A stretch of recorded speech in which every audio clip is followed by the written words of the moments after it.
వర్తమానం భవతి serial episode 1177 27th January 2025 ఏం జరిగిందో చూద్దాం.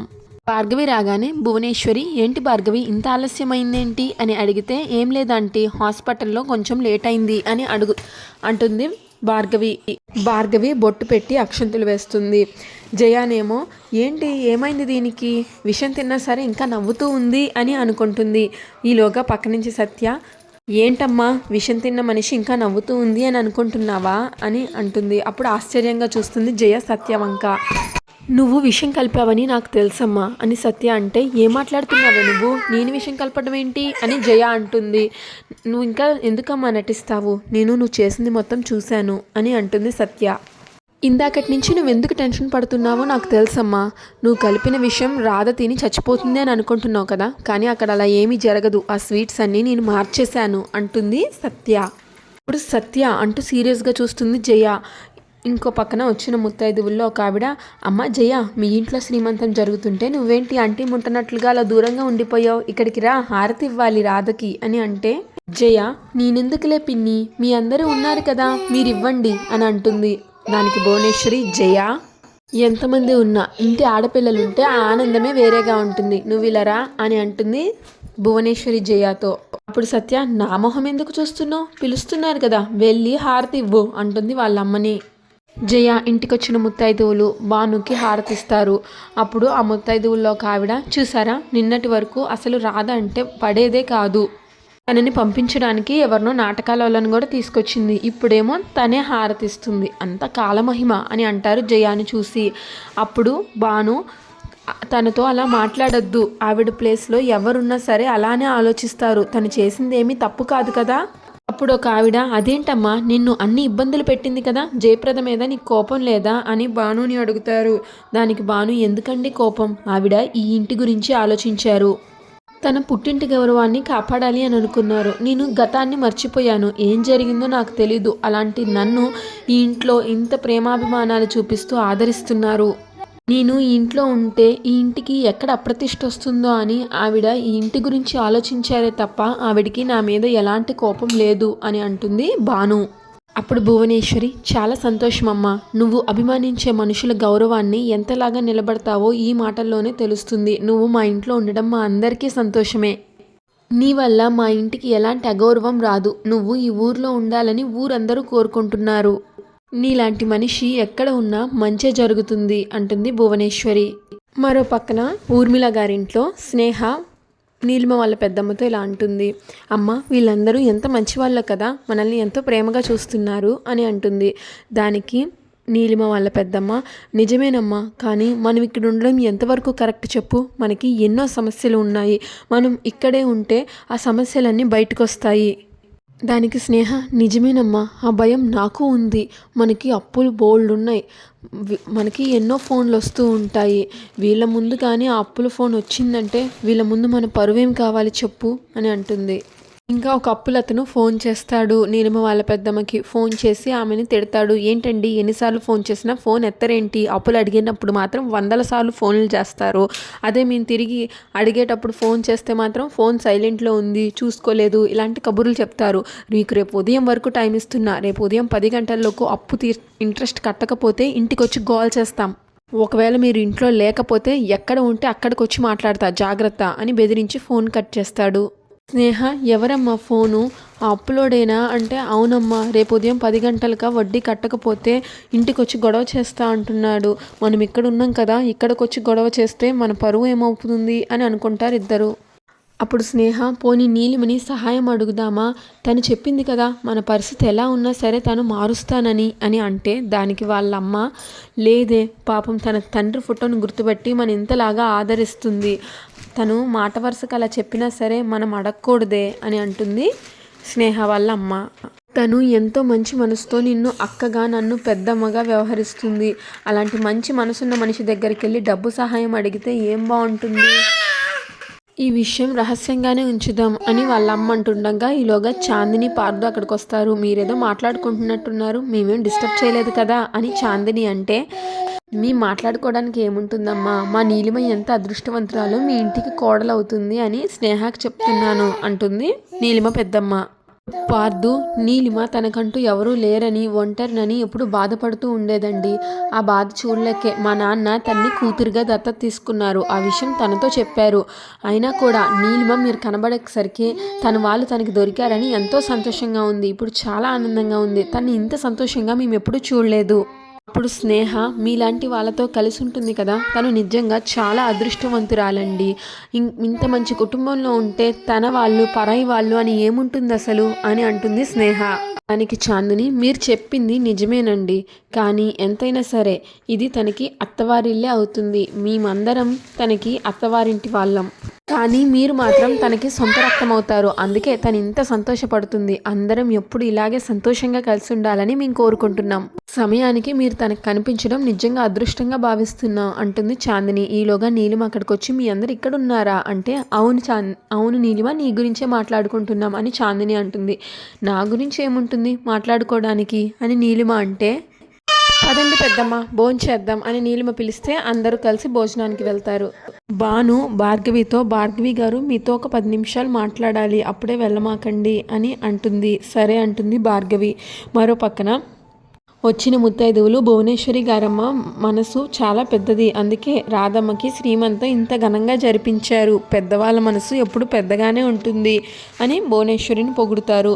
మరో పక్కన మురారి కల్కితో బావా రాధకి డెలివరీ టైం దగ్గర పడుతుంది, మనం ఒకరోజు ముందే హాస్పిటల్లో జాయిన్ చేయాలి, అప్పుడు మనందరం రాధతోటే ఉండాలి.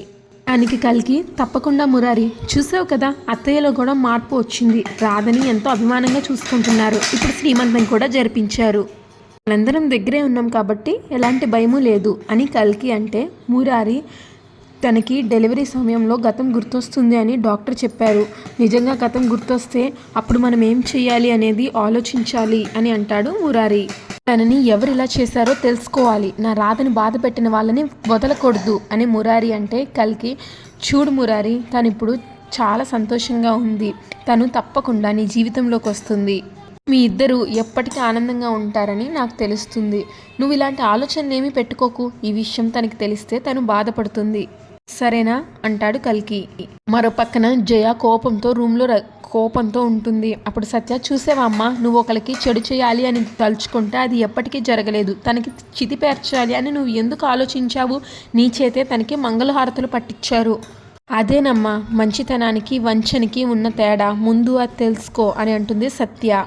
దానికి జయ రాధ మీద నీకు అభిమానం ఎక్కువైనట్టుంది, తనని వెనకేసుకొచ్చి నీ తల్లిని నిలదీస్తున్నావు అని జయ అడుగుతుంది. దానికి సత్య చూడమ్మా పగ పెంచుకోవడానికి నేనేమి రాధకి శత్రువుని కాదు, నేను మావయ్య జీవితంలోకి వెళ్ళాలి అని అనుకున్నాను, తను ఆ స్థానంలోకి వస్తుంది కాబట్టి తన మీద నాకు కోపం ఉంది, కానీ ఒకటి ఆలోచించు, మొన్న రాధ చూడకపోయి ఉంటే ఆ నాటకం బ్యాచ్ వాళ్ళు నువ్వు తీసుకొచ్చిన మనుషులు చేసిన పనికి నా జీవితం ఏమై ఉండేది.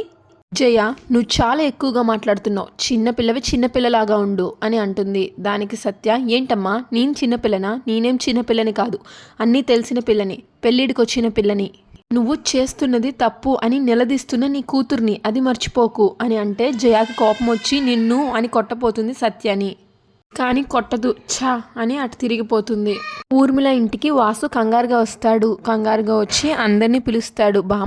అమ్మ ఇక్కడున్నావా, రండి, ఒరే మనోహర్, చెల్లమ్మ, అమ్మ చాందిని అని అందరినీ పిలుస్తాడు. అందరూ వచ్చి ఏంటిరా వాసు, ఏంటి హడావిడి అని అడుగుతుంది బామ్మ. దానికి వాసు హడావిడి ఏంటమ్మా, పెళ్లి సమయం దగ్గరకు వచ్చేస్తుంది, పనులు ఎంత చేస్తున్నా తరగడం లేదు, నా అల్లుడు ఎప్పుడెప్పుడు నా కూతురు మెడలో తాళి కడతారా, తన కాలికి మెట్టెలు తొడుగుతారా, కన్యాదానం ఎప్పుడు చేస్తానా అని ఆతృతగా ఉంది అని అంటాడు వాసు. దానికి మనోహర్ ఇంకెంత లేరా, పెళ్లి సమయం దగ్గరకు వచ్చేస్తుంది కదా, ఆ 3 ముళ్ళు కూడా పడిపోతాయిలే అని అంటాడు.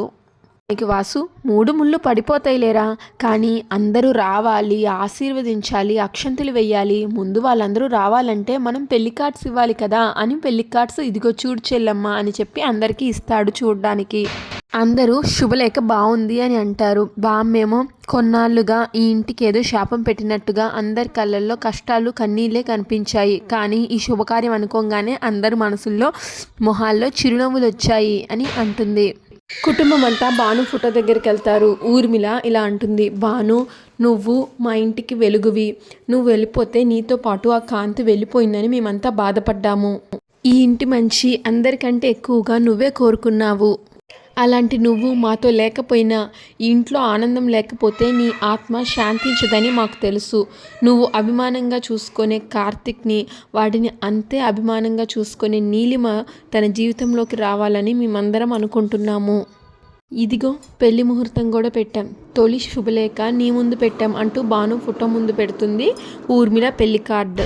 అందరి కళ్ళల్లో నీళ్లు తిరుగుతాయి. కార్తిక్ కూడా ఏడుస్తాడు. అప్పుడు బామ్మ, ఒరేయ్ ఇది బాధపడాల్సిన సమయం కాదురా, ఈ పెళ్లి జరుగుతుందన్నా, నీలిమలో ఇంత మార్పు వచ్చిందన్నా దానికి కారణం భానునే. తను ఎక్కడున్నా సరే మీ పెళ్ళి తను ఖచ్చితంగా చూస్తుంది. తను కూడా ఖచ్చితంగా సంతోషించి ఆశీర్వదిస్తుందిరా.